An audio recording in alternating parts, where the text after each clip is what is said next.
אני תמר, תמגי. אני עושה כל מיני דברים מאוד מגניבים ברחבי הארץ, עם כל מיני קהילות, עם כל מיני אנשים, פעילויות אומנותיות שמשלבות אותם ואותי ואת הדמיון של כולנו ביחד, ואפשר לעוף ולחשוב מה רוצים, איך רוצים.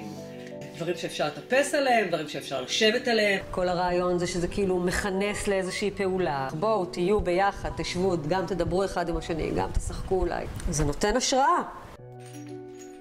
אומנות שימושית אני מאוד מאוד מאוד מאוד אוהבת. היא לא רק ליופי או לרגש, זה בא לשרת איזושהי תועלת. ולעשות את זה תוך כדי שהיא גם נורא יפה ונעימה לעין ולמרחב. אחד הדברים שאני ממש אוהבת בדבר הזה, זה לקחת מקום עייף, שומם, עצוב, ולהפיח בו חיים, להפיח בו צבע, להפיח בו נשמה, ליצור יש מאין, ממשהו שאין בו ייחודיות לאטרקציה. אני עושה גם תפאורות, אני עושה כל מיני דברים משוגעים, למסיבות, להצגות, מתעסקת בעיצוב של הסביבה הלימודית.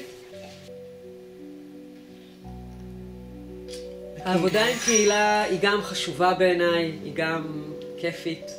אני מרגישה שהיא נותנת משמעות למי שמשתתף, הוא זוכר את זה שנים. לעשות עם הידיים זה משהו, זה נורא חסר היום. זה סופר משמעותי.